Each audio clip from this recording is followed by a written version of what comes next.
Have you ever wondered if it's possible to drown in space? It's an odd question, isn't it? After all, space is a vacuum, devoid of air, never mind water. And without water, how could anyone possibly drown? It seems like a paradox, a contradiction in terms.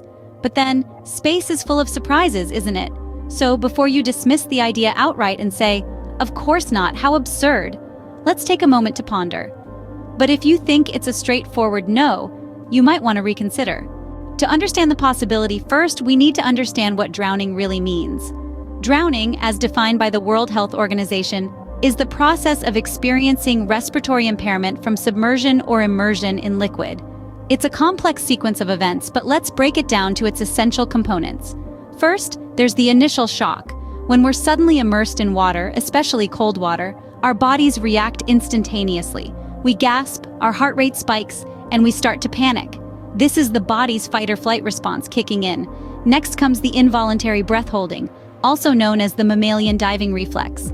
This is an automatic response that slows our heart rate and redirects blood to vital organs. It's an ancient survival mechanism that kicks in when we're submerged in water. But if we're unable to reach the surface, the urge to breathe becomes overwhelming. This is when water starts to enter the lungs. The body attempts to cough out the water, but if we're still submerged, it only leads to more water intake.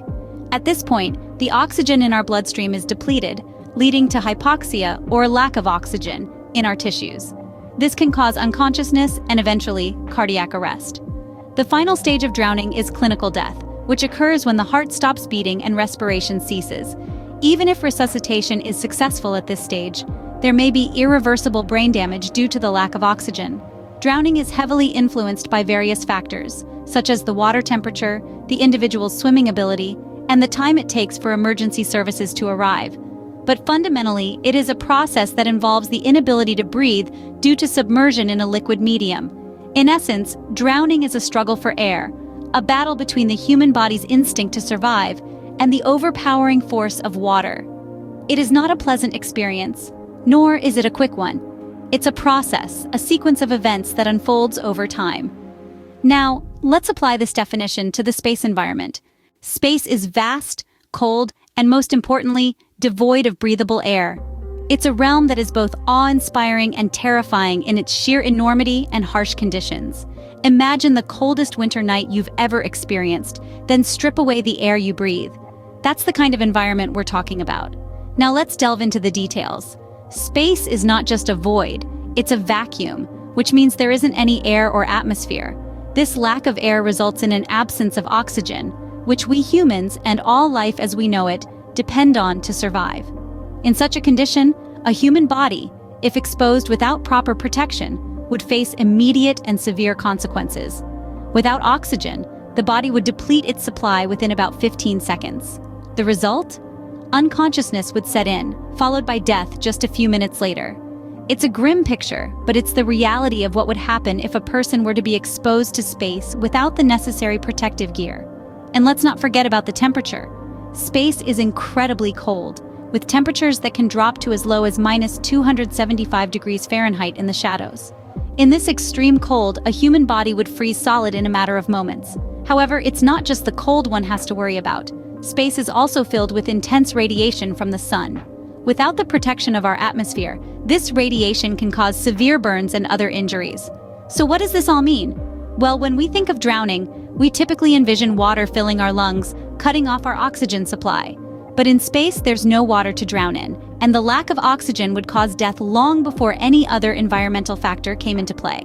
So, drowning in the traditional sense? Not likely. But could there be another way? As we venture further into the cosmos, we must keep in mind that the challenges we face are not just from the known, but also from the unknown.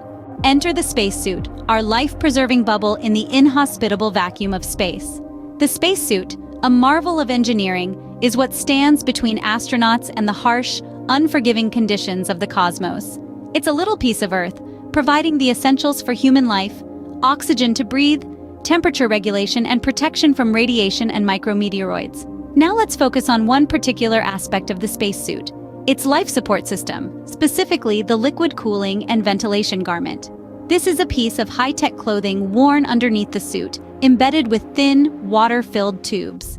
The system circulates chilled water around the body to whisk away the heat generated by the astronaut's body, keeping them at a comfortable temperature during their spacewalks. But what happens if there's a malfunction in this system? What if water leaks out within the confines of the suit? That brings us to a real-life incident that occurred in 2013 involving Italian astronaut Luca Parmitano. During a spacewalk, Parmitano reported a strange sensation of water filling his helmet. The water, it turned out, was leaking from the cooling system. The situation quickly escalated from disconcerting to life-threatening. Parmitano was in grave danger of drowning in his own helmet, in the vacuum of space.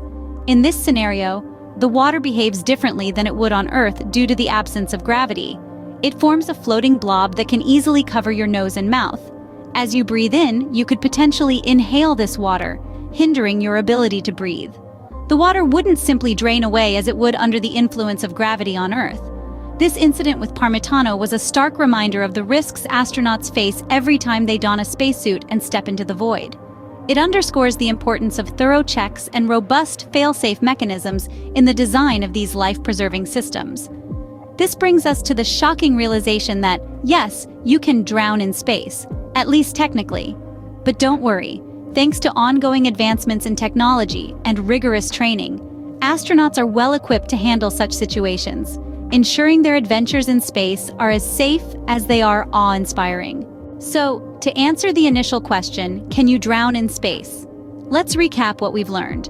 We've discussed the anatomy of drowning, how it's fundamentally about the lack of oxygen to the brain rather than the presence of water.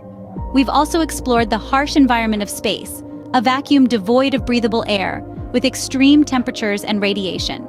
Then, we introduced the spacesuit, our only protection in this hostile environment. It's designed to maintain a livable atmosphere around the astronaut, but it's not perfect. It can fail. Water can accumulate. We've seen how astronauts' helmets have filled with water during spacewalks due to equipment malfunctions. They couldn't breathe. They couldn't see. It was like drowning, but not in the way we understand it on Earth. In space, drowning takes on a different form. It's not about sinking beneath the waves in an ocean, but rather about being trapped in a suit filled with liquid, in the middle of a vacuum. It's about the inability to breathe, to see, to communicate. It's about being alone with only your heartbeat echoing in your ears. So, is it possible to drown in space? Technically, yes. It's not the same as drowning on Earth, but the end result is the same. In the vast, airless expanse of space, drowning might not be quite what you expect, but it remains a chilling possibility. Today, we ventured into the realm of the unthinkable and found out something unexpected. We took a journey beyond the confines of our earthly existence and explored the intriguing question, is it possible to drown in space? We started by understanding the anatomy of drowning. We learned that drowning is a process involving the inhalation of water into the respiratory system, leading to a lack of oxygen and, in severe cases, to unconsciousness or death. However, space is a vacuum, devoid of water or air, so the conventional concept of drowning as we understand it on Earth doesn't apply. Next, we delved into the hostile environment of space. It's a realm of extreme cold, harmful radiation, and a complete lack of breathable air. We learned that exposure to this harsh environment without appropriate protection can lead to a variety of health complications, from decompression sickness to asphyxiation, but not drowning in the earthly sense. We also considered the spacesuit factor. Astronauts wear these complex, life-supporting garments that provide breathable air and protect them from the hostile elements of space. Even in the unlikely event of a suit filling with water, the suit's life support system would prevent drowning by providing oxygen to the astronaut. Finally, we reached a verdict. While the risks and dangers of space are numerous and real, drowning in the conventional sense is not one of them. The absence of water and the presence of life support systems in spacesuits make the concept of drowning in space a fascinating, albeit unlikely, scenario. In our exploration of this unusual question, we've again been reminded of the inherent dangers and mysteries of space exploration. We've glimpsed the extraordinary measures we must take to survive beyond our home planet and the infinite questions that still remain unanswered. So, the next time you look up at the stars, remember this. Space may be silent, but it's far from harmless.